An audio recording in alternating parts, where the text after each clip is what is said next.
नमस्कार साथियों, आज की इस वीडियो में हम लोग जो है लुसेंट से भूगोल यानी कि ज्योग्राफी को पढ़ेंगे। आप यदि किसी भी एग्जाम का तैयारी करते हैं तो उसके लिए जो है ये बहुत ही यूजफुल होने वाला है। तो चलिए देखते हैं क्या है पहला पॉइंट। देखिए, सर्वप्रथम भूगोल शब्द का जो है प्रयोग इरेटोस्थनीज ने किया था और एक ग्रीक विद्वान था। यह इरेटोस्थनीज जो था यह एक ग्रीक विद्वान था और यह शब्द यानी कि भूगोल शब्द जो है ग्रीक भाषा के दो मूल, एक जियो और एक ग्राफोस से लिया गया है। जियो का अर्थ होता है पृथ्वी और ग्राफोस का अर्थ होता है वर्णन। अब देखिए, इन दोनों को यदि मिला दिया जाता है तो इसका जो अर्थ बनता है कि पृथ्वी का वर्णन, ठीक ना। तो देखिए नेक्स्ट पॉइंट क्या है कि भूगोल का जो नामकरण किया था एवं इस विषय को जो है प्राथमिक स्तर पर व्यवस्थित स्वरूप प्रदान करने का श्रेय जो है यूनान के निवासी को जाता है। और यह कौन थे? हिकेटियस थे। हिकेटियस ने अपना पुस्तक जो है जस पीरियोडस अर्थात पृथ्वी का वर्णन में सर्वप्रथम भौगोलिक तत्व का जो है क्रमबद्ध समावेश किया था। नेक्स्ट पॉइंट क्या है? देखिए, यह पेज जो है एग्जाम के दृष्टिकोण से, यह पहला पेज है और यह पहला पेज जो है एग्जाम के दृष्टिकोण से उतना महत्वपूर्ण नहीं है। इसके बाद जो पेज आएगा सेकेंड पेज वगैरह जो है वो एग्जाम के दृष्टिकोण से महत्वपूर्ण रहेगा।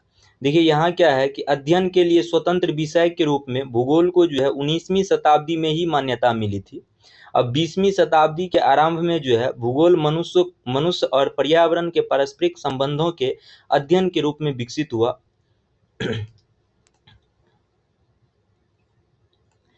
अध्ययन के रूप में विकसित हुआ और इसकी दो विचारधाराएं थी। 20वीं शताब्दी का बात करा जा रहा है कि 20वीं शताब्दी में जो था भूगोल मनुष्य और पर्यावरण के पारस्परिक संबंधों के अध्ययन के रूप में विकसित हुआ और इसकी 20वीं शताब्दी में दो विचारधाराएं थी। एक थी संभववाद विचारधारा जो भूगोलवेत्ता दिए थे वो थे वाइडल, डीला, ब्लॉस और फ्रैबो ने। अब देखिए, संभववाद किसे कहते हैं? इसके अनुसार जो है मनुष्य अपने पर्यावरण में परिवर्तन करने में समर्थ है तथा वह प्राकृतिक प्रदत्त अनेक संभावना को अपनी इच्छा के अनुसार उपयोग कर सकता है। यह कहना संभववाद का है। लेकिन इसी में दूसरा जो है क्या कहते हैं विचारधारा था, वो क्या था? निश्चयवाद किसने दिया था? तो रीटर और रैटजेल, एलन सैम्पुल और हंटिंगटन ने दिया था। देखिए, इसके अनुसार क्या है? निश्चयवाद के अनुसार कि मनुष्य के सारे काम जो है पर्यावरण द्वारा निर्धारित होता है। लेकिन संभववाद में क्या था? मनुष्य अपने अनुसार जो है वो निर्धारित करता है। और निश्चयवाद में है क्या कि मनुष्य के सारे काम जो है पर्यावरण द्वारा निर्धारित होता है। अतः मनुष्य को स्वेच्छापूर्वक कुछ करने की स्वतंत्रता कम है। इस विचारधारा के प्रमुख समर्थक थे भूगोलवेत्ता रीटर, रैटजेल, एलन सैम्पुल और हंटिंगटन। नेक्स्ट पॉइंट क्या है कि भूगोल की कुछ परिभाषा दिया गया है। देखिए, भूगोल का पहला परिभाषा क्या है कि भूगोल एक जो है ऐसा स्वतंत्र विषय है जिसका उद्देश्य लोगों को विश्व, आकाशीय पिंड, स्थल, महासागर, जीव जंतु, वनस्पति, फल, भू धरातल के क्षेत्र में देखी जाने वाली प्रत्येक अन्य वस्तु का ज्ञान प्राप्त करना है। यह किसने कहा था? स्ट्रैबो ने कहा था। अब दूसरा परिभाषा क्या है भूगोल का कि भूगोल पृथ्वी की झलक को स्वर्ग में देखने वाला स्वर्ग में अभामय विज्ञान है। यह किसने कहा था? तो क्लैडियस टॉलमी ने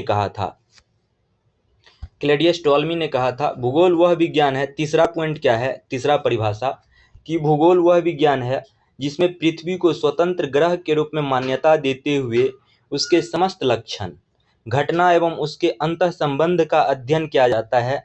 यह बात कॉलर रीटर ने कहा था। भूगोल में चौथा परिभाषा क्या है कि भूगोल पृथ्वी के उस भाग का अध्ययन किया जाता है जो मानव के रहने का स्थान है। आर्थर होम्स ने कहा था। ये सारी परिभाषा वगैरह जो है एग्जाम दृष्टिकोण से महत्वपूर्ण नहीं है।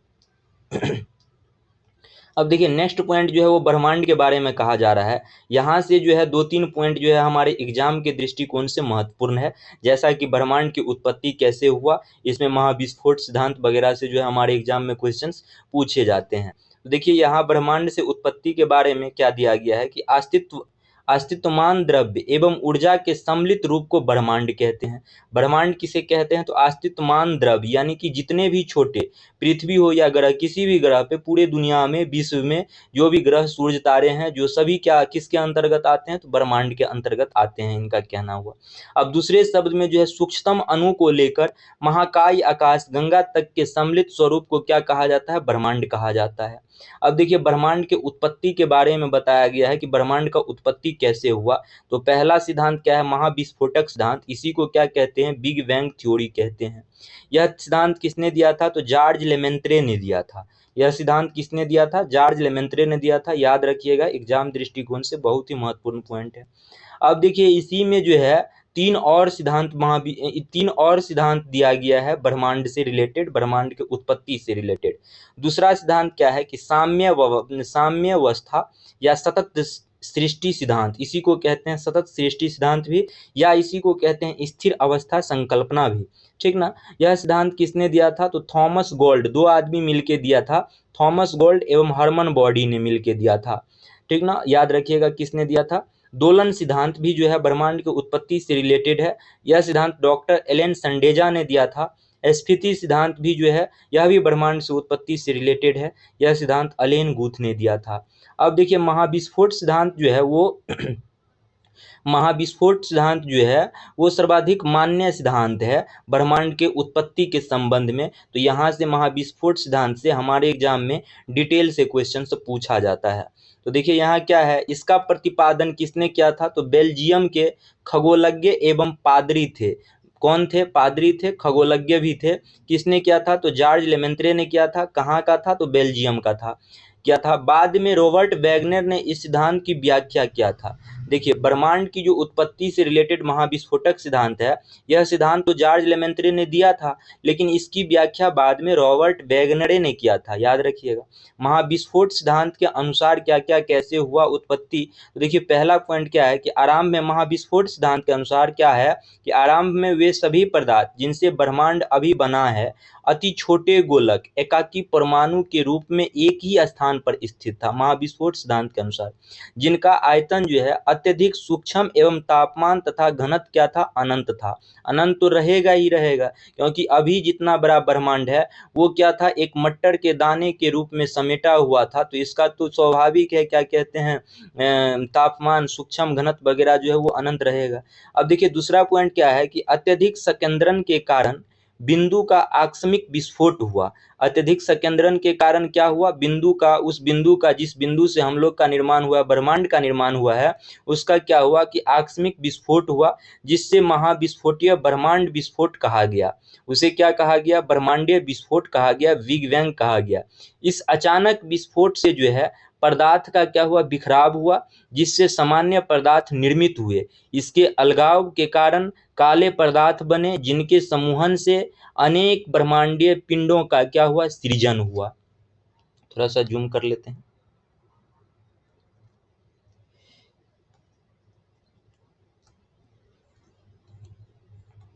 सृजन हुआ। अब देखिए वैज्ञानिक का विश्वास है कि महाविस्फोट, जिसे बिग बैंग की घटना आज से जो है 13.7 अरब वर्ष पहले हुई थी, इसका कोई प्रमाण नहीं है, अनुमान लगाया जाता है कि 13.7 अरब वर्ष जो है यह घटना पहले हुई थी। महाविस्फोट के लगभग 10.5 अरब वर्ष पश्चात, यानी कि महाविस्फोट जैसा कि आज हुआ ना, तो आज से जो है 10.5 अरब वर्ष बाद जो है, यानी कि आज से अब हम बात करें तो 4.5 अरब वर्ष पहले सौर मंडल का विकास हुआ है। यानी कि जिस समय विस्फोट हुआ उसके बाद का बात कीजिएगा तो 10.5 अरब वर्ष पहले, ठीक है, 10.5 अरब बाद जो है सौर मंडल का विकास हुआ। या आज से बात कीजिएगा तो आज से 4.5 अरब वर्ष पहले जो है ब्रह्मांड का विकास हुआ। अब देखिए जिसमें ग्रह तथा उपग्रह का निर्माण हुआ, जब क्या कहते हैं, ब्रह्मांड का सौर मंडल का विकास हुआ, और जब सौर मंडल का विकास हुआ तो सौर मंडल में ही ग्रह उपग्रह है, तो ग्रह और उपग्रह का निर्माण हुआ। इस प्रकार जो है बिग बैंग परिघटना से ब्रह्मांड की उत्पत्ति हुई। अब नेक्स्ट पॉइंट क्या है कि और तभी से उसमें निरंतर विस्तार जारी है, तभी से जो है क्या है, निरंतर विस्तार जारी है। अभी भी जो है यह ब्रह्मांड फैल ही रहा है। इसके साक्ष्य के रूप में आकाशगंगा के बीच बढ़ती दूरी का साक्ष्य दिया जाता है। इसके साक्ष्य के रूप में क्या दिया जाता है, आकाशगंगा के बीच बढ़ती दूरी का साक्ष्य दिया जाता है। जब आकाशगंगा के बीच दूरी बढ़ रही है, इसलिए कहा जाता है कि ब्रह्मांड क्या है, ब्रह्मांड भी जो है वो विस्तार हो रहा है। अब देखिए नासा ने जो है 2001 में मैक्रोवेव एनिस्ट्रॉफी प्रोब नामक अनुसंधान में इसकी पुष्टि किया था कि आकाशगंगा जो है के बीच जो है वो दूरी बढ़ रही है। अब देखिए नेक्स्ट पॉइंट क्या है कि ब्रह्मांड के निरंतर विस्तार के साक्ष्य जुटाने में एडविन हबल का जो है योगदान उल्लेखनीय है। ब्रह्मांड के निरंतर विस्तार के साक्ष्य के रूप में जो है अंतरिक्ष में सूक्ष्म तरंग की उपस्थिति का पता चलना। पहला पॉइंट क्या है कि अंतरिक्ष में जो है सूक्ष्म तरंग की उत्पत्ति का पता चलना। दूसरा, अंतरिक्ष में रेड शिफ्ट की परिघटना है, ठीक ना। ब्रह्मांड का जो निरंतर विस्तार हो रहा है उसमें पहला प्रमाण सूक्ष्म तरंग की उपस्थिति है, दूसरा प्रमाण रेड शिफ्ट की परिघटना है, तीसरा जो है सुपरनोवा का अंतरिक्ष में विस्फोट होना है। अब देखिए रेड शिफ्ट किसे कहते हैं, देखिए जब हमारी आंख से कोई भी वस्तु दूर जाने लग जाती है तो एक समय के बाद जो है उसका कलर जो है रेड कलर की ओर जो है शिफ्ट होने लग जाता है। उस घटना को क्या कहते हैं, रेड शिफ्ट कहते हैं। और यह जो है एडविन हबल जो थे, एडविन हबल नाम का एक टेलीस्कोप है। इस टेलीस्कोप से जब तारों को देखा गया तो तारा का जो है कलर वो रेड की ओर शिफ्ट होने लगा। जब रेड की ओर शिफ्ट होने लगा यानी यहाँ भी जो है रेड शिफ्ट की घटना होने लगा, यानी कि आकाश गंगा में जो है विस्तार होने लगा एडविन हबल के अनुसार। अब देखिए दूसरा जो है सुपरनोवा किसे कहते हैं, तो देखिए तारे क्या होते हैं, दो प्रकार से होते हैं। एक तो सामान्य तारा होता है और दूसरा विशाल तारा होता है। तो जब क्या होता है कि विशाल तारा का एनर्जी खत्म होने की स्थिति में आता है, खत्म होने लग जाता है एक समय के बाद, तो वो जो है विशाल लाल दानव बनता है। और इससे भी ज़्यादा अधिक एनर्जी खत्म होने लग जाता है तो वो सुपरनोवा का रूप लेता है। और जब सुपरनोवा विस्फोट होता है तो वो क्या कहते हैं, न्यूट्रॉन तारा या तो ब्लैक होल का निर्माण होता है, ठीक ना। अब देखिए नेक्स्ट पॉइंट क्या है कि नासा द्वारा जो है 30 जून 2001 ईस्वी को, इतना ये नोट वगैरह जो है ये सब हमारे एग्जाम के दृष्टिकोण से महत्वपूर्ण नहीं है, फिर भी हम लोग पढ़ लेते हैं। देखिए नासा द्वारा जो है 30 जून 2001 ईस्वी के डेविड विल्किंसन के नेतृत्व में बिग बैंग की पुष्टि हेतु मैप परियोजना का शुभारंभ किया गया। मैप एक खोजी उपग्रह है, इससे प्राप्त चित्रों में बिग बैंग की पुष्टि होती है। 11 फरवरी 2013 ईस्वी को इस आधार पर नासा ने ब्रह्मांड की आयु जो है 13.7 अरब वर्ष निर्धारित करने की घोषणा की। याद रखिएगा कि हमारे ब्रह्मांड की आयु जो है नासा ने 13.7 अरब वर्ष निर्धारित किया है। डेविड विल्किंसन की सितंबर 2002 ईस्वी के निधन के पश्चात उनके सम्मान में मैप उपग्रह का नाम जो है 11 फरवरी 2003 को जो है WMF कर दिया, विल्किंसन माइक्रोवेव एनिस्ट्रॉफी प्रोब रखा गया है, ठीक ना। नेक्स्ट पॉइंट क्या है कि ब्रह्मांड के रहस्य को जानने के लिए 30 मार्च 2010 को जो है European centre for nuclear research CERN ने जेनेवा में पृथ्वी की सतह से 50 से 175 मीटर नीचे 27.36 किलोमीटर लंबे सुरंग में लॉर्ज हैंडल कोलाइजर नामक महाप्रयोग सफलतापूर्वक किया गया। सितंबर 2008 ईस्वी में यह महाप्रयोग असफल रहा था। इसमें प्रोटॉन बीमा को लगभग प्रकाश की गति से टकराया गया तथा हिग्स बोसॉन के निर्माण का प्रयास किया गया। माना जाता है कि गॉड पार्टिकल नाम से जाना जाने वाला हिग्स बोसॉन, तो याद रखिएगा हिग्स बोसॉन गॉड पार्टिकल के नाम से जाना जाता है।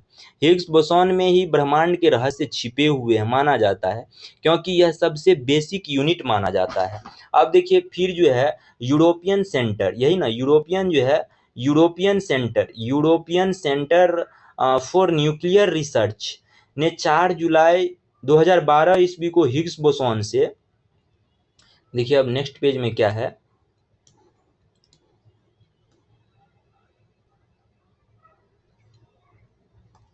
हिग्स बोसॉन से मिलता जुलता सब एटॉमिक पार्टिकल की खोज करने में सफलता हासिल की है। इससे ब्रह्मांड के रहस्य को जानने के विषय में महत्वपूर्ण उपलब्धि माना जा रहा है।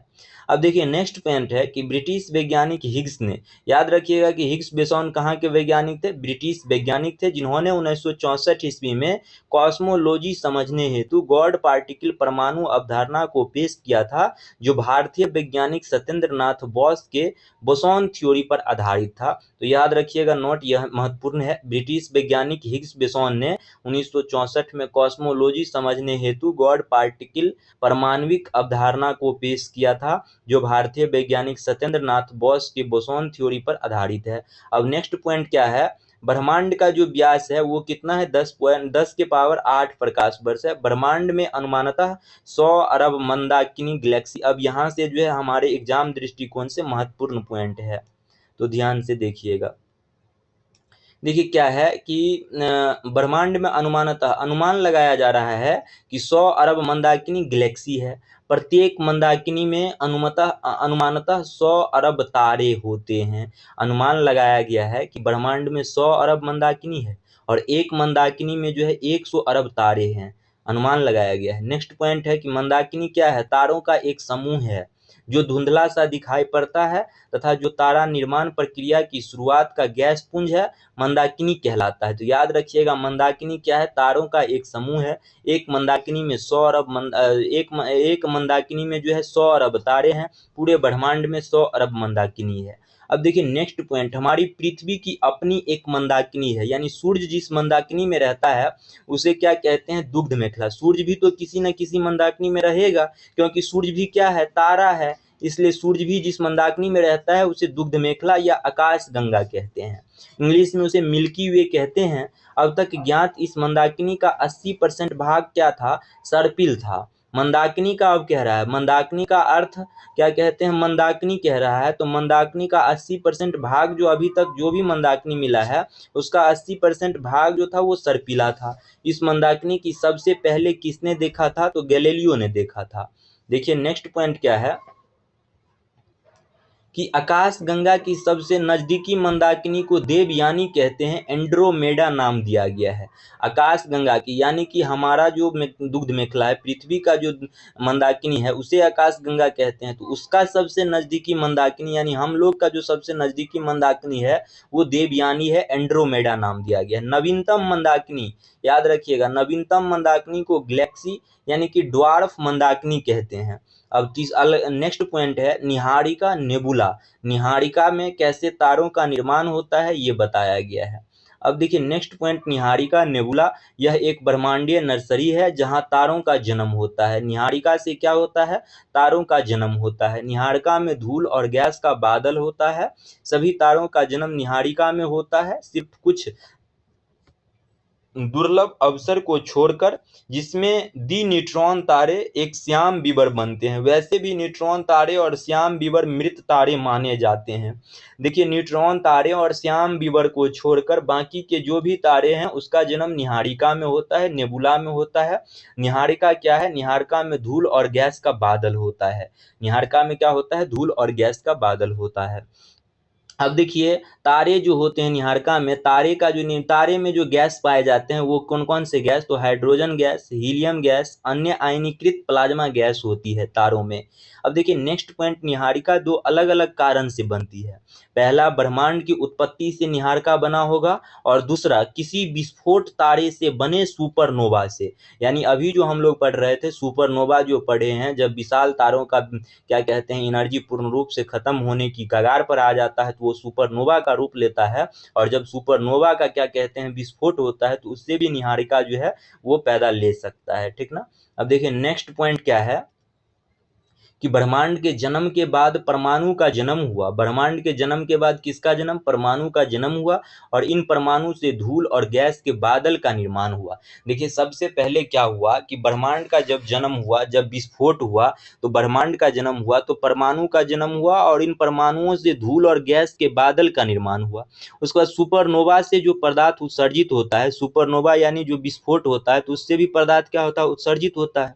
इससे भी निहारिका का जन्म होता है। इसके उदाहरण जो है वेबल और कर्क। अब देखिए नेक्स्ट पॉइंट क्या है कि निहारिका की उत्पत्ति ब्रह्मांड के जन्म और सुपरनोवा के मिश्रण से भी हो सकता है। तो याद रखिएगा कि निहारिका का जन्म जो है, उत्पत्ति जो है, निहारिका की जो उत्पत्ति है वो ब्रह्मांड के जन्म और सुपरनोवा के मिश्रण से भी हो सकता है। सुपरनोवा यानी कि विस्फोट हुआ तारा, सुपरनोवा की उपस्थिति से भी हो सकता है, या ओनली सुपरनोवा से भी हो सकता है, ठीक ना, या ओनली ब्रह्मांड की उत्पत्ति के समय से भी हो गया।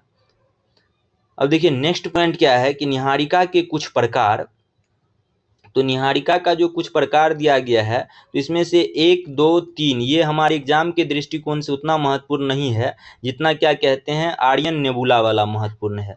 ठीक ना। देखिए आर्यन नेबुला हमारी आकाश गंगा के जो है सबसे शीतल और चमकीली तारों का समूह है।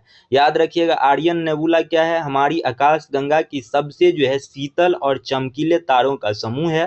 तारों के बारे में विस्तृत जानकारी के लिए भौतिक का अध्याय ब्रह्मांड देखें। ठीक ना। तो देखिए इसे भी यदि हम लोग पढ़ लें, उत्सर्जन निहारिका पहला क्या है, उत्सर्जन निहारिका यह सबसे सुंदर और रंग बिरंगी होती है।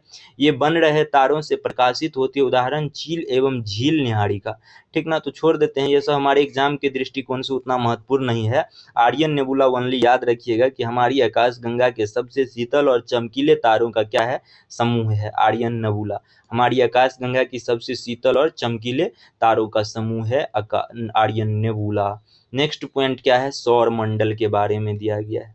अब देखिए सूरज के चारों ओर चक्कर लगाने वाले विभिन्न ग्रह, सूरज के चारों ओर चक्कर लगाने वाले विभिन्न ग्रह, ग्रह की संख्या कितनी है, 8 है। क्षुद्र ग्रह, धूमकेतु, उल्का तथा अन्य आकाशीय पिंड के समूह को क्या कहते हैं, सौर मंडल कहते हैं, सोलर सिस्टम कहते हैं।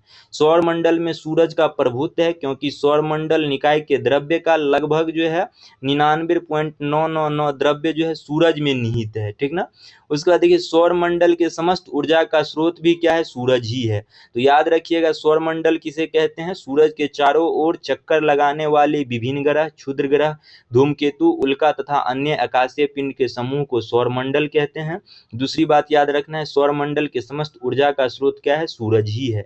अब देखिए नेक्स्ट पॉइंट क्या है, प्लेनेमस, सौर मंडल से बाहर बिल्कुल एक जैसे दिखने वाला जुड़वा पिंडों का क्या है, एक समूह है। देखिए नेक्स्ट पॉइंट क्या है,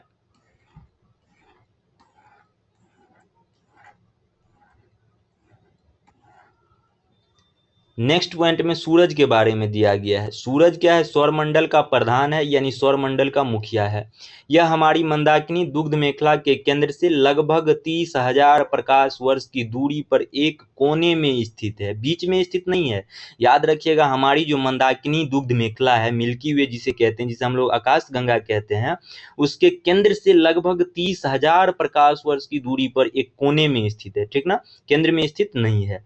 यह दुग्ध मेखला मंदाकिनी के केंद्र के चारों ओर, यानी कि कौन, सूरज जो है दुग्ध मेखला यानी हम लोग का जो मंदाकिनी है, पृथ्वी का जो मंदाकिनी है, उसके केंद्र के चारों ओर जो है, यह तो कोने में स्थित है, तो अब केंद्र के चारों ओर ही चक्कर लगाएगा। तो केंद्र के चारों ओर जो है 250 किलोमीटर पर सेकेंड की गति से परिक्रमा कर रहा है। इसका परिक्रमण काल जो है दुग्ध मेखला के केंद्र के चारों ओर एक बार घूमने में लगा समय 25 करोड़ वर्ष है। यानी एक बार जब घूमेगी ना, क्या कहते हैं, सूर्य एक बार यदि दुग्ध मेखला का चक्कर लगाएगा तो पूरा एक चक्कर लगाने में जो है सूरज को 25 करोड़ वर्ष लगेगा।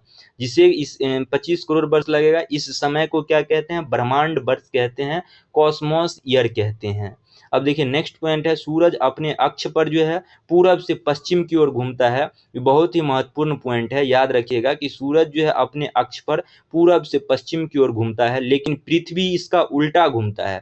पृथ्वी जो है पश्चिम से पूरब की ओर घूमता है। ठीक ना।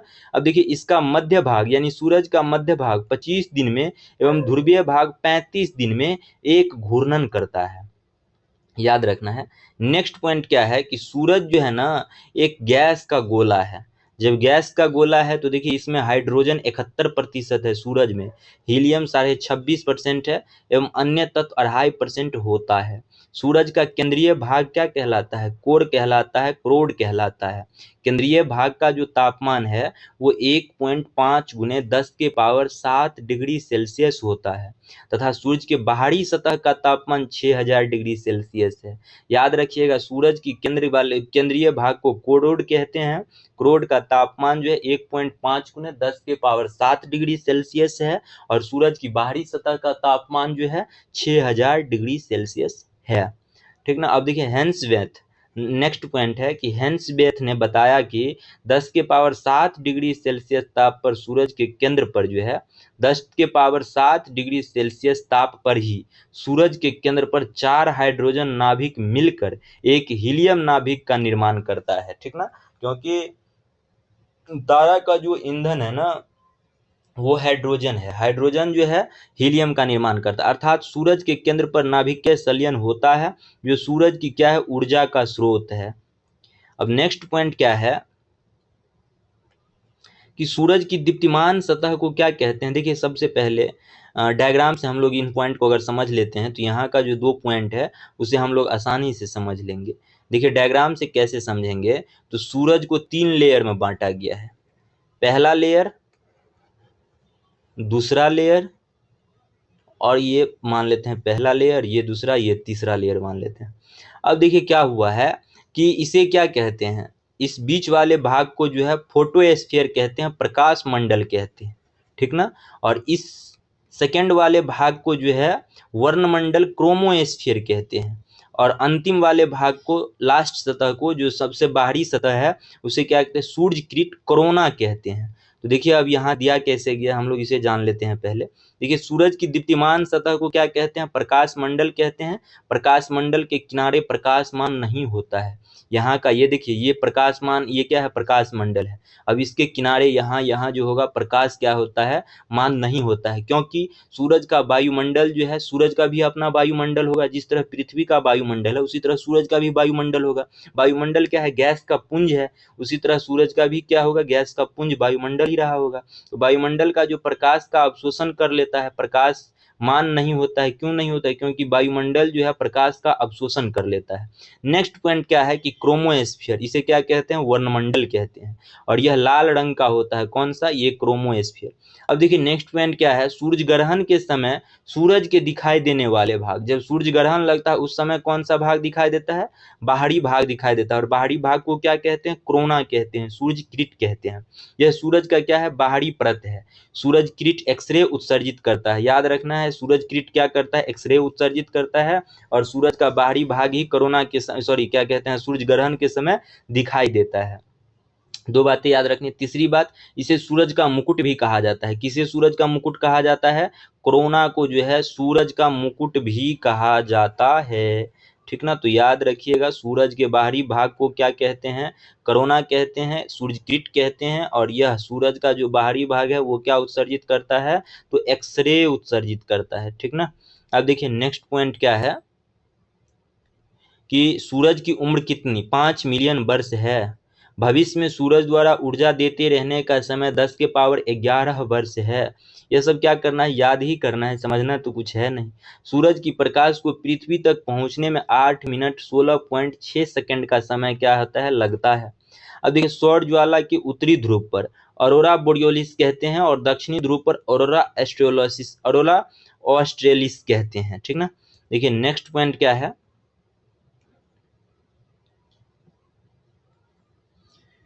नेक्स्ट पॉइंट, ब्रह्मांड के बारे में हमारा बदलता दृष्टिकोण, यानी ब्रह्मांड के बारे में कौन से वैज्ञानिक क्या कह रहे हैं। देखिए प्रारंभ में पृथ्वी को संपूर्ण ब्रह्मांड का केंद्र माना जाता था। पृथ्वी को ही संपूर्ण ब्रह्मांड का केंद्र माना जाता था, जिसकी परिक्रमा सभी आकाशीय पिंड विभिन्न कक्षा में करते थे। इसे भूकेंद्रीय सिद्धांत कहा गया, पहले कहा, प्रारंभ में, शुरुआत में कहा गया था। इसका प्रतिपादन मिस्र यूनानी खगोल शास्त्री क्लाउडियस टॉलमी ने 140 ईस्वी में किया था, ठीक है। अब देखिए नेक्स्ट पॉइंट इसी में, इसके बाद पोलैंड के खगोलशास्त्री निकोलस कॉपरनिकस ने यह दर्शाया कि सूरज जो है ब्रह्मांड के केंद्र पर है तथा ग्रह इसकी परिक्रमा करते हैं, अतः सूरज जो है विश्व या ब्रह्मांड का केंद्र बन गया है, ठीक ना। कॉपरनिकस ने क्या कहा था, देखिए कॉपरनिकस ने क्या कहा था कि सूरज क्या है, ब्रह्मांड के केंद्र पर है। अब कॉपरनिकस क्या कह रहा है, सूरज ब्रह्मांड के केंद्र पर है। और या क्या कहते हैं, इन्होंने, टॉलमी ने क्या कहा था, पृथ्वी को संपूर्ण ब्रह्मांड का केंद्र माना जाता है। लेकिन कॉपरनिकस क्या कहा है, सूरज ब्रह्मांड के केंद्र पर है तथा ग्रह परिक्रमा करते हैं। तो सही बात है कि सूरज की जो है परिक्रमा कौन करता है, ग्रह करता है। अतः सूरज जो है विश्व या ब्रह्मांड का केंद्र बन गया है। इसे सूर्य केंद्रीय सिद्धांत कहा गया। 16वीं शताब्दी में टाइकोब्रेह के सहायक जोहान्स केपलर ने ग्रहीय कक्षा के नियमों की खोज की, परंतु इसमें भी सूरज को ब्रह्मांड का केंद्र माना गया। इसमें भी क्या माना गया, ब्रह्मांड का केंद्र माना गया। 20वीं शताब्दी के आरंभ में जाकर हमारी मंदाकिनी दुग्ध मेखला की तस्वीर स्पष्ट हुई और सूरज को इस मंदाकिनी के एक सिरे पर अवस्थित पाया गया। इस प्रकार सूरज को ब्रह्मांड के केंद्र पर होने का गौरव समाप्त हो गया। इस प्रकार जो है सूरज को ब्रह्मांड के केंद्र पर होने का गौरव क्या हो गया, समाप्त हो गया। ठीक ना, यानी हम कह सकते हैं सूरज जो है ब्रह्मांड का केंद्र नहीं है, सौर मंडल का क्या है, केंद्र है। ठीक ना, याद रखिएगा सूरज क्या है, ब्रह्मांड का केंद्र नहीं है, जो कि कॉपरनिक्स कह रहा था यह गलत साबित हो गया। और उसके बाद क्या कहते हैं, कॉपरनिक्स जो कहा यह भी गलत साबित हो गया। टॉलमी जो कह रहा था यह भी गलत साबित हो गया, ये तो पहले ही गलत साबित हो गया था।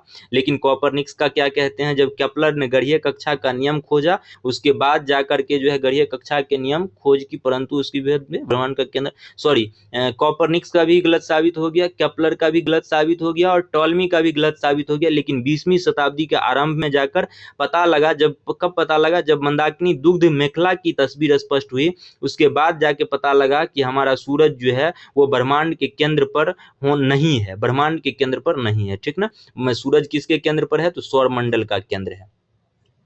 नेक्स्ट पॉइंट क्या है, केपलर ने सिद्ध किया कि सूरज के चारों ओर जो है प्रत्येक नक्षत्र का मार्ग क्या है, दीर्घ वृत्ताकार है। ठीक ना, याद रखिएगा सूरज के चारों ओर जो है प्रत्येक नक्षत्र का मार्ग क्या है, दीर्घ वृत्ताकार है। अब देखिए नेक्स्ट पॉइंट क्या है, सूरज के धब्बे। चलते हुए गैस का खोल का तापमान आसपास के तापमान का कितना है, 1500 डिग्री सेल्सियस से कम होता है। सूरज के धब्बे का एक पूरा चक्र 22 वर्ष का होता है। पहले 11 वर्ष तक यह धब्बा बढ़ता है और बाद में 11 वर्ष तक यह धब्बा घटता है। जब सूरज की सतह पर धब्बा दिखलाई पड़ता है उस समय पृथ्वी पर चुंबकीय झंझावात, मैग्नेटिक स्टॉर्म्स उत्पन्न होते हैं। इससे चुंबकीय सुई की दिशा बदल जाती है एवं रेडियो, टेलीविजन, बिजली चलित मशीन आदि में गड़बड़ी उत्पन्न हो जाती है। याद रखिएगा सूरज के धब्बे, चलते हुए गैस का खोल का जो तापमान है आसपास के तापमान के से 1500 डिग्री सेल्सियस कम होता है, यानी 4500 के आसपास होता है सूरज के धब्बे का तापमान। अब देखिए सूरज के धब्बे एक पूरा चक्र 22 वर्ष का पूरा होता है। सूरज की धब्बे का जो है एक पूरा चक्र 22 वर्ष का होता है। पहले 11 वर्ष तक यह क्या होता है, धब्बा बढ़ता है और 11 वर्ष के बाद यह धब्बा 11 वर्ष तक घटता है। ठीक ना, अब देखिए नेक्स्ट पॉइंट क्या है,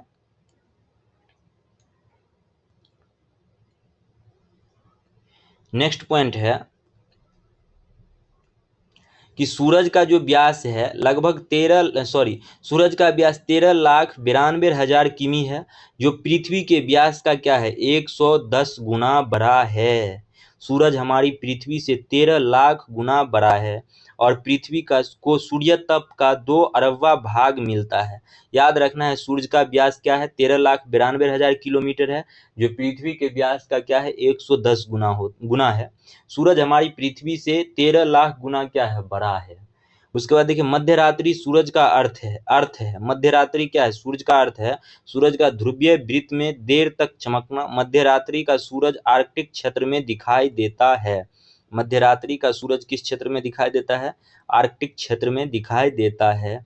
अब देखिए नेक्स्ट पॉइंट क्या है कि सौर मंडल के पिंड, अंतर्राष्ट्रीय खगोल शास्त्रीय संघ इंटरनेशनल एस्ट्रोनॉमिकल यूनियन IAU की प्राग सम्मेलन कब हुई थी, ये एग्जाम में के दृष्टिकोण से जो है अत्यधिक महत्वपूर्ण है। याद रखना है प्राग सम्मेलन कब हुआ था, 2006 ईस्वी के अनुसार सौर मंडल में मौजूद पिंड के निम्नलिखित 3 श्रेणी बांटा गया था, परंपरागत ग्रह, बौना ग्रह और लघु सौर मंडलीय पिंड। परंपरागत ग्रह में जो है बुध, शुक्र, पृथ्वी, मंगल, बृहस्पति, शनि, अरुण एवं वरुण को रखा गया है। और बौना ग्रह में जो है प्लूटो, चेरॉन, सेरस, 2003 UB 313 सबको रखा गया है। याद नहीं करना है इतना, सिर्फ इतना प्लूटो याद रखना है कि बौना ग्रह में 2006 ईस्वी में शामिल कर दिया और 2006 से पहले प्लूटो भी क्या था, एक ग्रह था। और 2006 में क्या करा कि प्लूटो को ग्रह की श्रेणी से निकाल के बौना ग्रह में रख दिया गया है। सिर्फ इतना याद रखना है, बौना ग्रह का पूरा याद नहीं करना है। लघु सौरमंडलीय पिंड, धूमकेतु, उपग्रह एवं अन्य छोटे खगोलीय पिंड को किस में रखा गया, लघु सौरमंडलीय पिंड में रखा गया। अब देखिए बौना ग्रह को क्यों निकाला गया है, क्यों निकाला गया है ग्रह से, तो देखिए 2006 में ही प्राग सम्मेलन में जो है ग्रह का परिभाषा दिया गया था। ग्रह एवं खगोलीय पिंड है जो निम्न शर्त को पूरा करता है। पहला शर्त क्या है, जो सूरज के चारों ओर परिक्रमा करता है, पहला बात। दूसरा शर्त होना चाहिए ग्रह होने के लिए कि उसमें पर्याप्त गुरुत्वाकर्षण बल हो जिससे वह गोल स्वरूप ग्रहण कर सके। तीसरा पॉइंट, इसके आसपास का क्षेत्र साफ हो, यानी उसके आसपास अन्य खगोलीय पिंड का भीड़ भाड़ ना हो। ग्रह को उपयुक्त परिभाषा INU की पराग सम्मेलन अगस्त 2006 में तय की गई थी। तो क्या 3 पॉइंट दिया गया। पहला पॉइंट क्या था कि सूरज की चारों ओर परिक्रमा करता हो, वही ग्रह हो सकता है। दूसरा पॉइंट दिया कि पर्याप्त गुरुत्वाकर्षण बल हो जिससे वह गोल स्वरूप ग्रहण कर सके। तीसरा पॉइंट, उसके आसपास का क्षेत्र साफ हो, यानी उसके आसपास जो है अन्य खगोलीय पिंड का भीड़ भाड़ ना हो। तो याद रखिएगा, ग्रह होने के लिए जो है 3 पॉइंट दिया गया था, और यह 3 पॉइंट जो है IAU प्राग सम्मेलन अगस्त 2006 ईस्वी में तय किया गया था। ग्रह की इस परिभाषा के आधार पर यम, जिसे प्लूटो कहते हैं, को ग्रह की श्रेणी से निकाल दिया। ग्रह के श्रेणी से क्या किया, निकाल दिया। फलस्वरूप परंपरागत ग्रह की संख्या 9 से घटकर कितनी हो गई, 8 रह गई है। यम को बौने ग्रह की श्रेणी में रखा गया है। ग्रह को 2 भागों में विभाजित किया गया है। अब आगे चल के जो 8 ग्रह बचा है, उस 8 ग्रह को क्या किया गया है कि 2 भागों में विभाजित किया गया है। अब देखिए, पहला भाग क्या है कि पार्थिव या आंतरिक ग्रह कहते हैं, दूसरा बृहस्पति या बाहरी ग्रह कहते हैं। तो देखिए, इंग्लिश में से टर्शियरी ऑफ इनर प्लानेट कहते हैं। पार्थिव ग्रह में कितने ग्रह को, 4 ग्रह को रखा गया है। बुध, शुक्र, पृथ्वी, मंगल को पार्थिव ग्रह कहा जाता है क्योंकि ये पृथ्वी के सदृश होते हैं। ये सूरज एवं क्षुद्र ग्रह की पट्टी के बीच स्थित है, इसलिए इसे आंतरिक या भीतरी ग्रह भी कहते हैं। आंतरिक या भीतरी ग्रह क्यों कहते हैं, क्योंकि सूरज व क्षुद्र ग्रह की पट्टी के बीच स्थित है। दूसरा, बृहस्पति या बाहरी ग्रह, बृहस्पति, शनि, अरुण, वरुण को बृहस्पति ग्रह कहा जाता है। मंगल बुध नेक्स्ट पॉइंट है कि मंगल, बुध, बृहस्पति, शुक्र एवं शनि, इन 5 ग्रह को नंगी आंखों से देखा जा सकता है। तो याद रखिएगा कि क्या कहते हैं, मंगल, बुध, बृहस्पति, शुक्र एवं शनि, इन 5 ग्रह को जो है नंगी आंखों से देखा जा सकता है। नेक्स्ट पॉइंट क्या है कि आकार के अनुसार ग्रह का क्रम, यानी आकार के अनुसार घटते क्रम में। घटते क्रम का अर्थ क्या हो जाएगा, सबसे पहले बड़ा ग्रह, उसके बाद फिर ग्रह, उसके बाद फिर ग्रह दिया गया है। सबसे बड़ा ग्रह जो है वो बृहस्पति है, और सबसे छोटा ग्रह का जो बात करता है तो कौन सा सबसे छोटा ग्रह, बुध है। ठीक ना। देखिए, बृहस्पति के बाद सबसे बड़ा कौन, बृहस्पति के बाद बड़ा शनि है, उसके बाद बड़ा अरुण है, उसके बाद बड़ा वरुण है, उसके बाद बड़ा पृथ्वी है। यानी पृथ्वी जो है आकार के आधार पर 5वां सबसे बड़ा ग्रह है। उसके बाद शुक्र आता है, मंगल आता है एवं बुध, अर्थात सबसे बड़ा ग्रह बृहस्पति एवं सबसे छोटा ग्रह कौन सा है, बुध है। याद रखिएगा, सबसे बड़ा ग्रह बृहस्पति, सबसे छोटा ग्रह बुध, पृथ्वी जो है 5वां सबसे बड़ा ग्रह आता है आकार के अनुसार। अब घनत्व के अनुसार ग्रह का क्रम, बढ़ते क्रम में। घनत्व के अनुसार बढ़ते क्रम में, यानी कि यहाँ जो अभी क्रम दिया गया है वो क्या दिया गया है, सबसे कम घनत्व वाला। यानी शनि का जो घनत्व है वो क्या है, सबसे कम है। उसके बाद अरुण का है, उसके बाद बृहस्पति, उसके बाद नेपच्यून, उसके बाद क्या है, मंगल एवं उसके बाद शुक्र का घनत्व है। सूरज से दूरी के अनुसार ग्रह का क्रम, सूरज से दूरी के अनुसार क्या है, ग्रह का क्रम। अब देखिए, बुध क्या है, सूरज का सबसे नजदीकी ग्रह है, उसके बाद शुक्र आता है, उसके बाद पृथ्वी आता है। सूरज से नजदीकी के आधार पर जो है तीसरा ग्रह पृथ्वी हो जाता है, लेकिन आकार के आधार पर 5वां सबसे बड़ा ग्रह पृथ्वी हो जाता है। चौथा मंगल, उसके बाद 5वां बृहस्पति हो जाता है सूरज से दूरी के अनुसार पे। शनि, अरुण, उसके बाद क्या कहते हैं, वरुण हो जाएगा। यानी सूरज का सबसे निकट ग्रह कौन सा है, बृहस्पति है, एवं सबसे दूर स्थित ग्रह कौन सा है, वरुण है। ठीक ना, याद रखना है। अब देखिए, द्रव्यमान के अनुसार ग्रह का क्रम, द्रव्यमान के अनुसार ग्रह का क्रम बढ़ते क्रम में। बढ़ते क्रम का अर्थ क्या हो जाएगा, सबसे छोटा दिया गया है पहले, यानी कि बुध क्या है, द्रव्यमान में सबसे छोटा है। उसके बाद मंगल, शुक्र, पृथ्वी, अरुण, वरुण, शनि, बृहस्पति। यानी न्यूनतम द्रव्यमान वाला ग्रह कौन सा है, बुध है, एवं अधिकतम द्रव्यमान वाला ग्रह कौन सा है, बृहस्पति है। नेक्स्ट पॉइंट क्या है,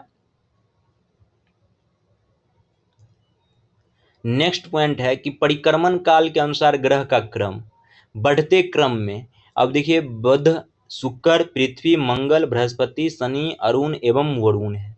फिर नेक्स्ट पॉइंट है परिभ्रमण काल के अनुसार ग्रह का क्रम, बढ़ते क्रम में दिया गया है। बृहस्पति, शनि, अरुण, वरुण, पृथ्वी, मंगल, बुध, शुक्र दिया गया।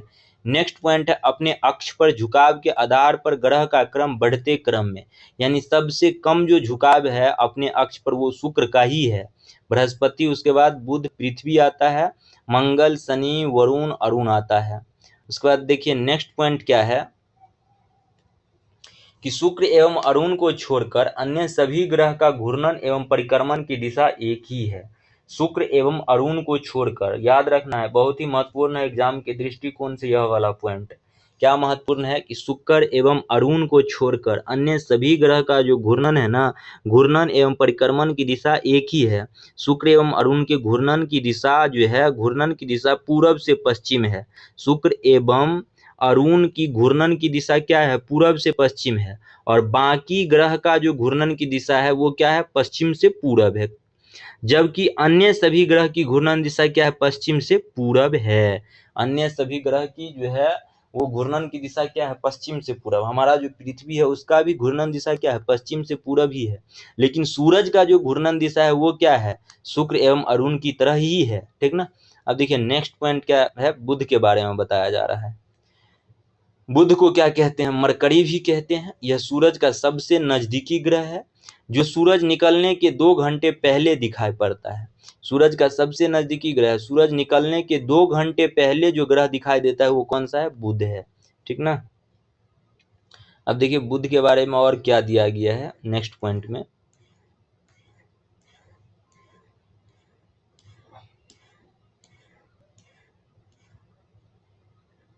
यही है ना, देखिए क्या दिया गया, यह सबसे छोटा एवं सबसे हल्का ग्रह है। कौन, बुध। बुध क्या है, बुध के बारे में यह पॉइंट दिया गया है। बुध के बारे में क्या दिया गया है, यह पॉइंट बुध के बारे में। सबसे छोटा एवं सबसे हल्का ग्रह है, इसके पास कोई उपग्रह नहीं है। बुध के पास और शुक्र के पास दो ऐसा उपग्रह है। 8 ग्रह में जो है, 8 ग्रह है ना टोटल, 8 ग्रह में जो है बुध, 8 ग्रह में बुध और शुक्र दो ऐसा ग्रह है जिसके पास कोई उपग्रह नहीं है, ठीक ना, याद रखना है। इसका सबसे विशिष्ट गुण है इसके चुंबक क्षेत्र का होना।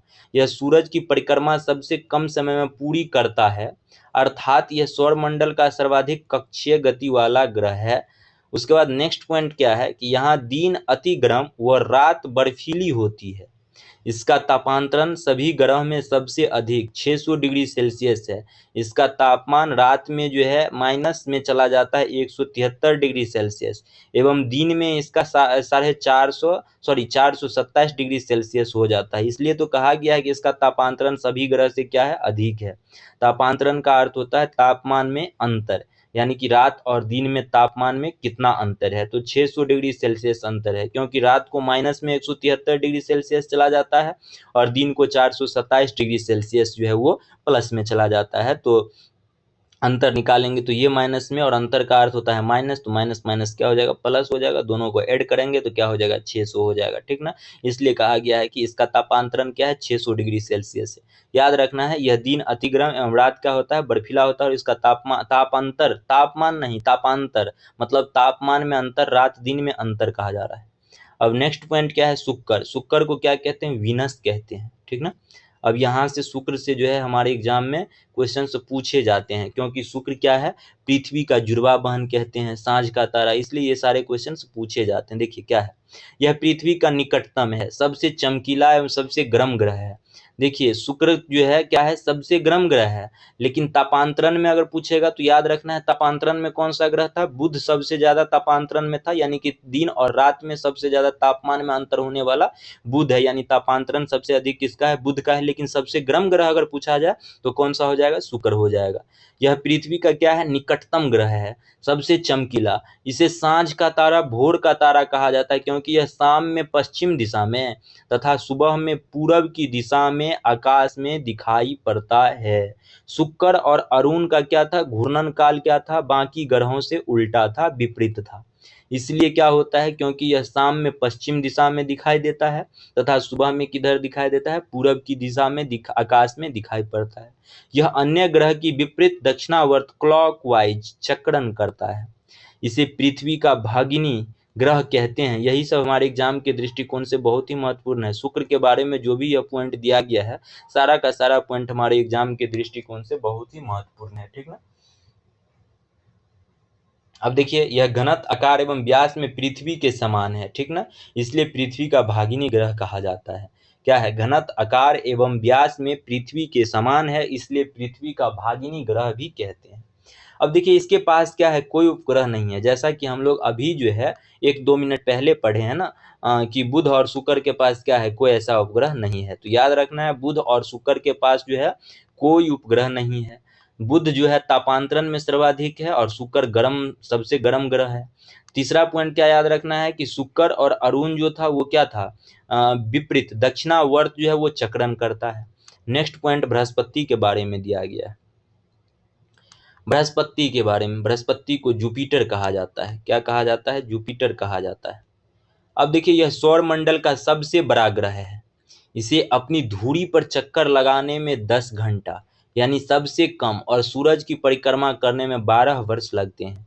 यानी कि देखिए अपनी धुरी पर चक्कर लगाने में कितना, 10 घंटा का समय लगता है। यानी कि सबसे कम समय धुरी पर चक्कर लगाने में किसे लगता है, बृहस्पति को लगता है। हमारा पृथ्वी जो भी है, हमारा जो पृथ्वी है उसे भी अपनी धुरी पर चक्कर लगाने में कितना घंटा का समय लगता है, 24 घंटा का समय लगता है। और अपने धुरी पर चक्कर लगाने से क्या होता है, दिन और रात होता है। यानी हमारे पृथ्वी पर जो है दिन और रात मिला के 24 घंटा का समय होता है। लेकिन बृहस्पति पर यदि आप जाइएगा तो वहां अपनी धुरी पर 10 घंटा लगता है ना चक्कर लगाने में, यानी कि वहां दिन और रात दोनों मिला के 10 घंटा का ही समय होगा, ठीक ना। अगला नेक्स्ट पॉइंट है कि सूरज की परिक्रमा करने में 12 वर्ष लगते हैं। अब देखिए हमारा जो पृथ्वी है सूरज का परिक्रमा जो करता है ना वो कितना, 365 दिन में करता है। यानी 365 दिन में करता है। तो क्या कहते हैं, एक वर्ष हम लोग का कितना, 365 दिन का होता है। लेकिन बुध जो है सूरज का परिक्रमा 12 वर्ष में करता है। यानी बृहस्पति जो है सूरज की परिक्रमा 12 वर्ष में करता है। तो बृहस्पति पर जो है क्या कहते हैं, एक वर्ष जो होगा वो कितने दिन का होगा, 12 वर्ष का होगा।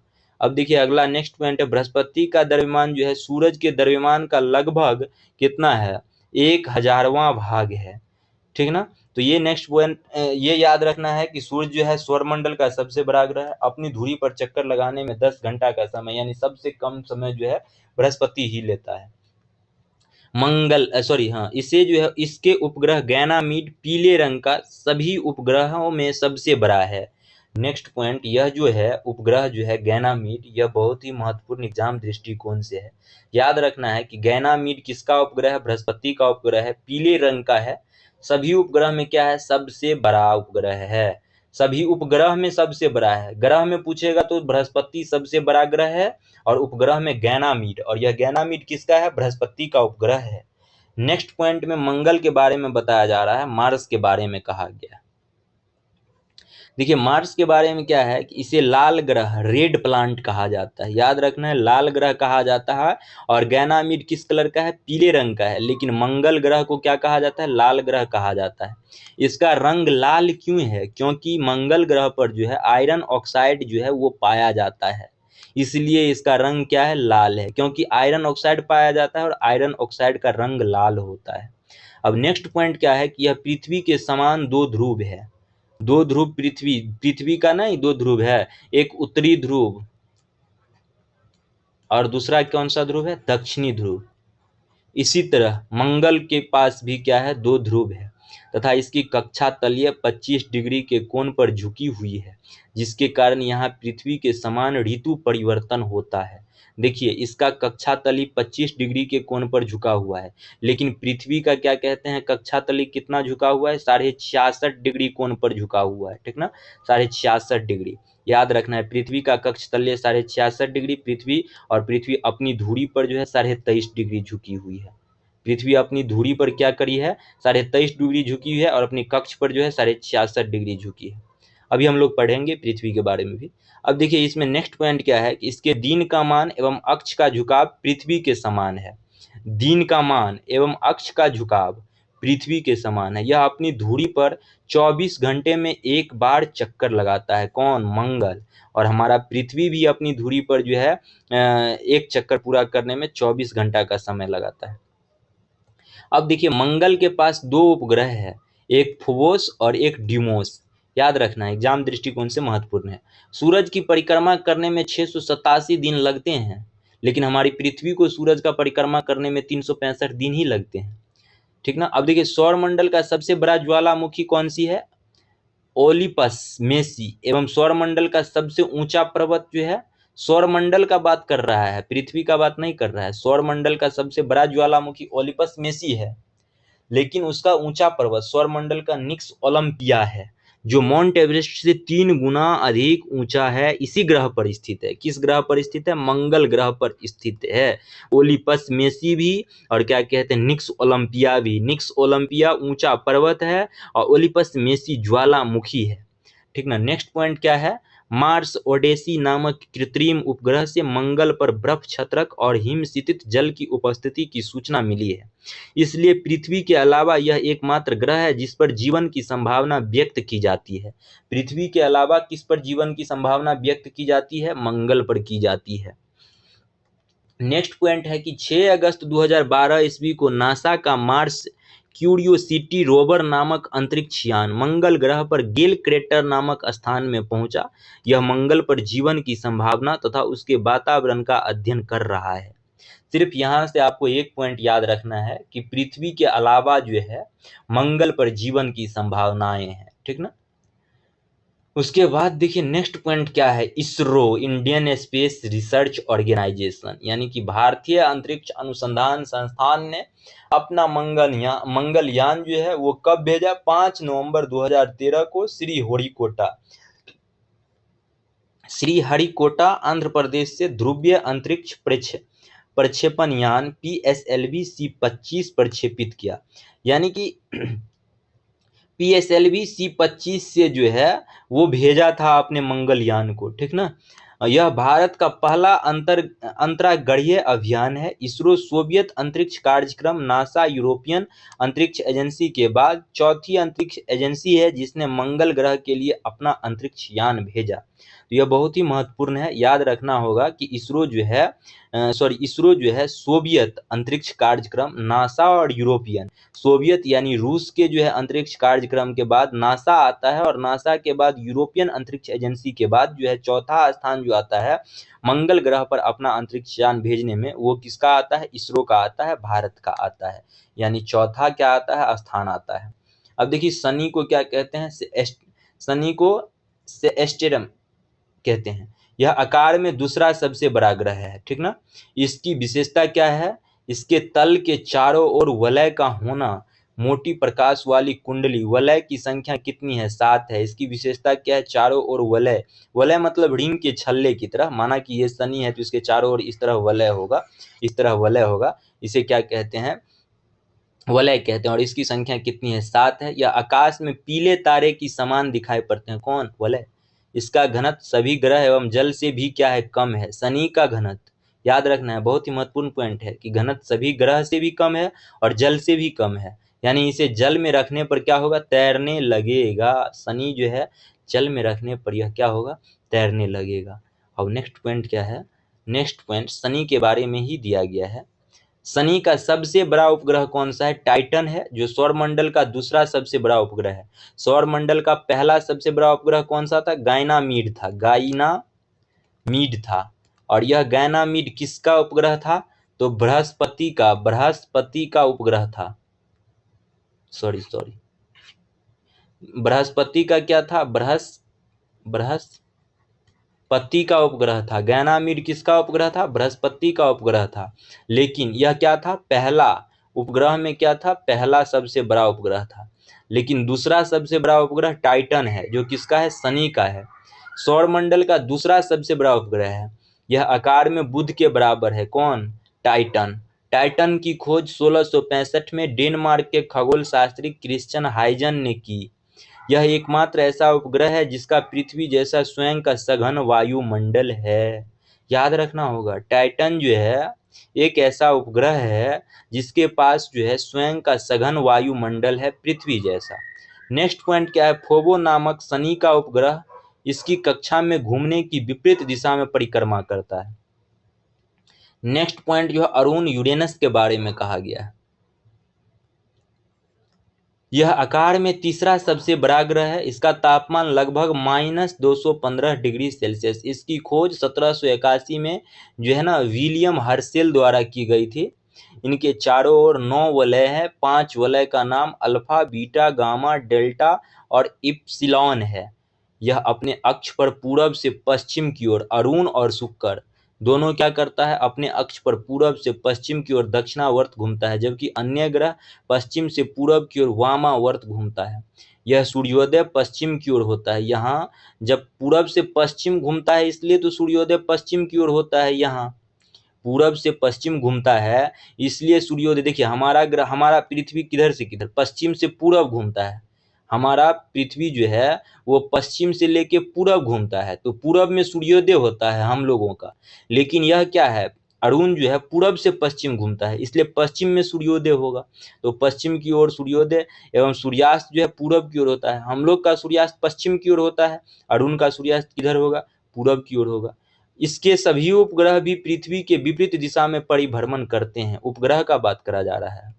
नेक्स्ट पॉइंट क्या है, यह अपनी धुरी पर सूरज की ओर इतना झुका हुआ है कि लेटा हुआ सा दिखलाई पड़ता है, इसलिए इसे लेटा हुआ ग्रह कहा जाता है। किसे लेटा हुआ ग्रह किसे कहा जाता है, अरुण को कहा जाता है, याद रखना है। लेटा हुआ ग्रह किसे कहा जाता है, अरुण को। इसका सबसे बड़ा उपग्रह क्या है, टाइटेनिया है। टाइटेनिया इसका क्या है, सबसे बड़ा उपग्रह है। इसके लिए अरुण के लिए सबसे बड़ा है, बाकी सौरमंडल के लिए बड़ा नहीं है। सौरमंडल के लिए तो गैनामीड बड़ा है। अब देखिए वरुण, जिसे नेपच्यून कहते हैं, इसकी खोज 1846 ईस्वी में जर्मन खगोलय जहान गाले ने की है। नई खगोलीय व्यवस्था में यह सूरज के सबसे दूर स्थित ग्रह है। यह हरे रंग का है, यानी यह हरे रंग के प्रकाश को उत्सर्जित करता है। इसके चारों ओर अति शीतल मीथेन का बादल छाया हुआ है। इसके उपग्रह में ट्राइटन प्रमुख है। अब नेक्स्ट पृथ्वी के बारे में बताया गया है, जो बहुत ही महत्वपूर्ण है एग्जाम के दृष्टिकोण से, क्योंकि हम लोग पृथ्वी पर रह रहे हैं तो हमारे लिए तो महत्वपूर्ण पृथ्वी है। अब देखिए पृथ्वी आकार में क्या है, पृथ्वी का एक एक पॉइंट याद कर लेना है। पृथ्वी क्या है, आकार में 5वां सबसे बड़ा ग्रह है। पृथ्वी का अक्ष उसके कक्षीय तल पर बने लंब से, देखिए अक्ष कौन सा है पहले देख लीजिए, अक्ष देख लीजिए, ये रहा ना अक्ष, क्या है, ये है, ये अक्ष है पहली बात। ये क्या है, कक्षीय तल है।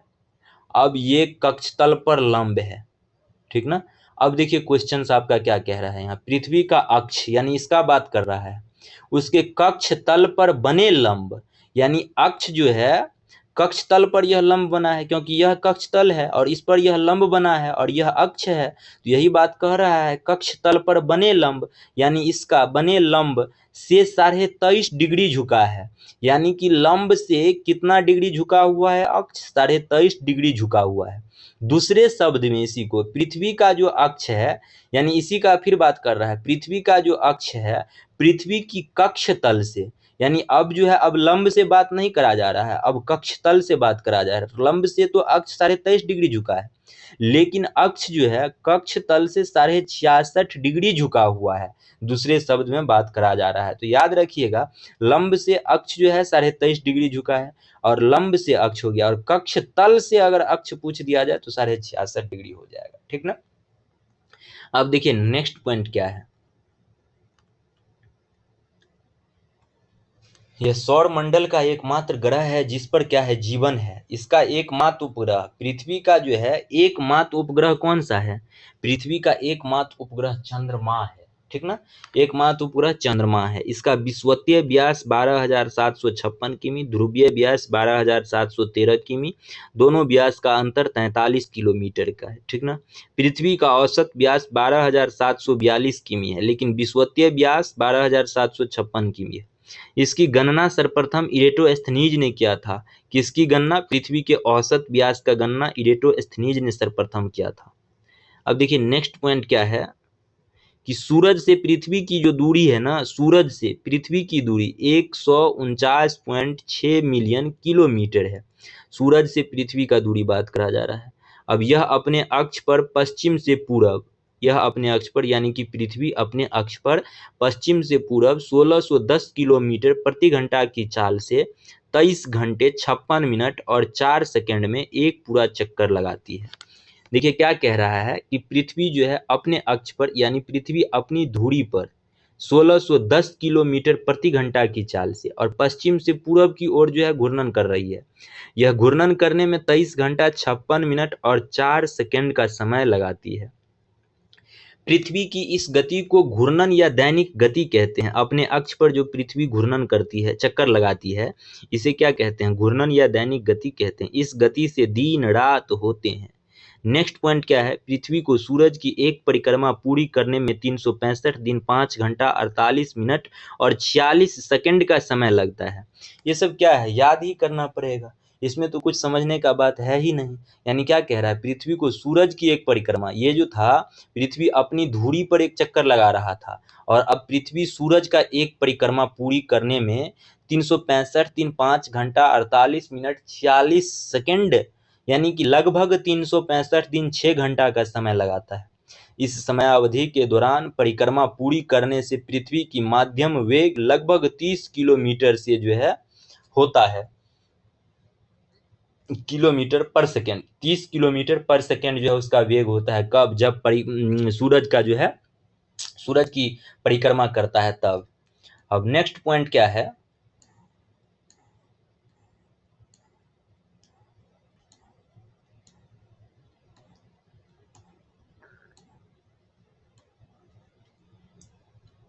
नेक्स्ट पॉइंट है सूरज से चतुर्दिक पृथ्वी के इस परिक्रमा की पृथ्वी को वार्षिक गति अथवा परिक्रमण कहते हैं।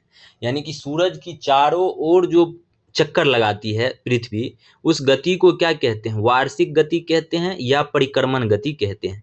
पृथ्वी को सूरज की एक परिक्रमा करने में लगे समय को सौर वर्ष कहा जाता है। याद रखना है, पृथ्वी को एक परिक्रमा पूरा करने में सूरज का प्रत्येक सौर वर्ष कैलेंडर वर्ष से लगभग 6 घंटा बढ़ जाता है। क्यों बढ़ता है? क्योंकि देखिए, हम लोग जो है 365 सुविधा के लिए जो है एक वर्ष को 365 दिन मान लेते हैं, लेकिन हमारी जो पृथ्वी है वो तो सूरज का चक्कर 365 दिन और लगभग 6 घंटा में पूरा करती है। तो ये जो 6 घंटा है, हम लोग तो 365 दिन का एक वर्ष मानते हैं, लेकिन ये जो 6 घंटा है वो तो बढ़ जाता है। तो जिससे क्या होता है कि हर चौथे वर्ष में, यानी चार चार अगर लगातार एक वर्ष में यदि 6 घंटा बढ़ता है तो 4 वर्ष में यह कितना? 24 घंटा बढ़ेगा। वही बात यहाँ कह रहा है कि हर चौथे वर्ष में लीप वर्ष बनाकर समायोजित किया जाता है।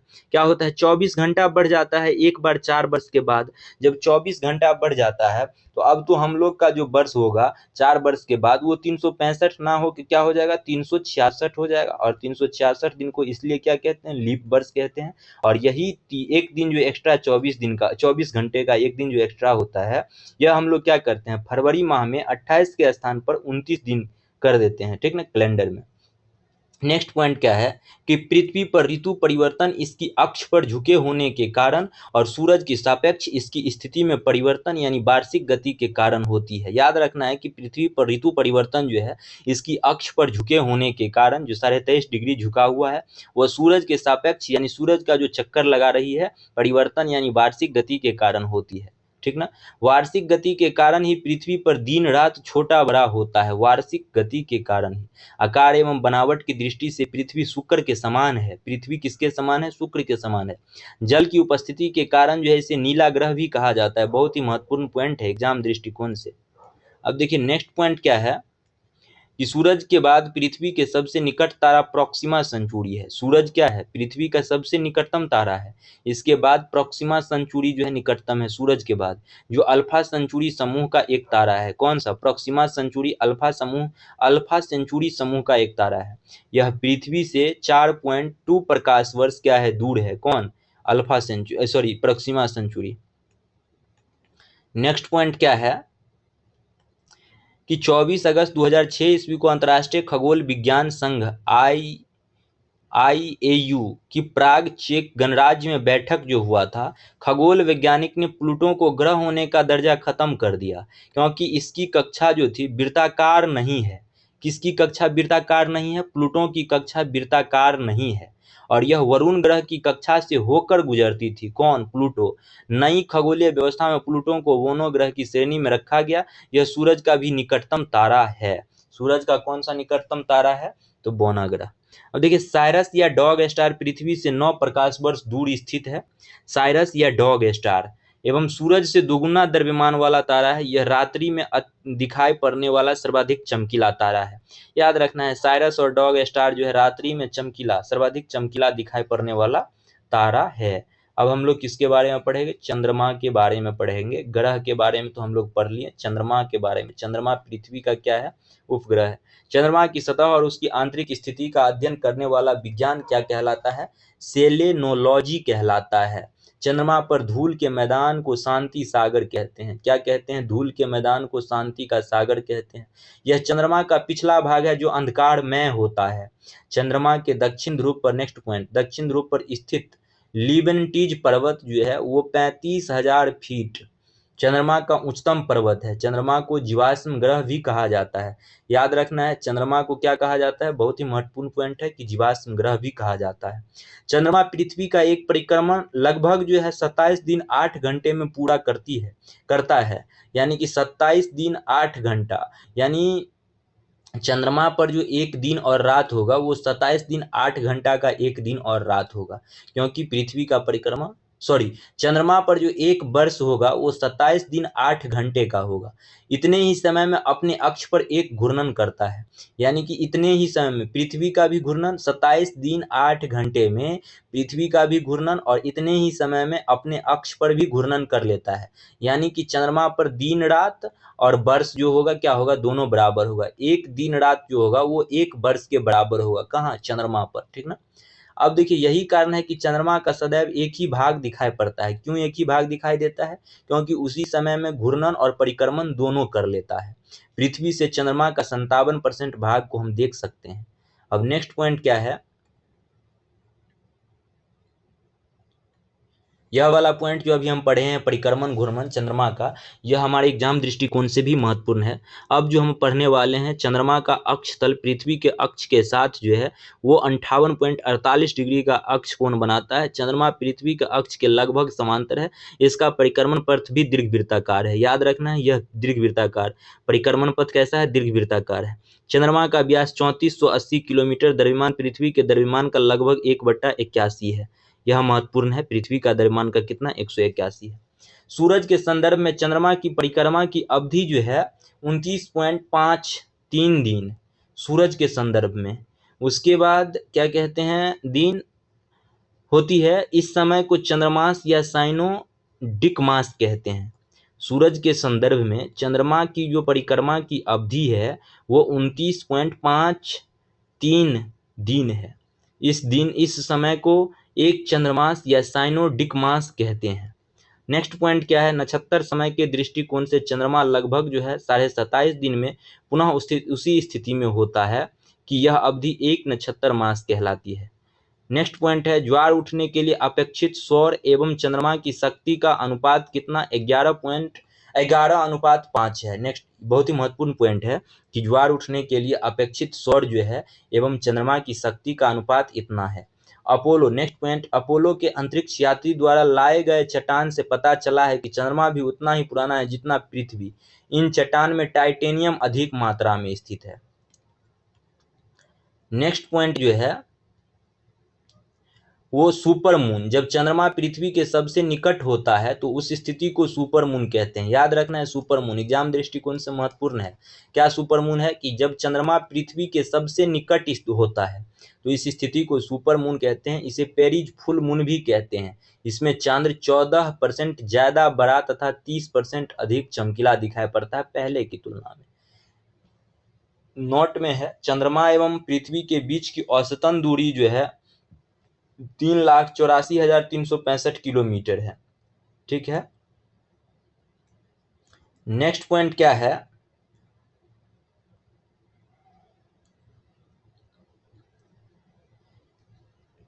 अब देखिए, चंद्रमा के बाद का जो पॉइंट है यानी ब्लू मून के बारे में बताया गया है, उल्का के बारे में बताया गया है। अभी बहुत कुछ हमें पढ़ना है इस क्या कहते हैं एस्ट्रोनॉमी वाले पेज में।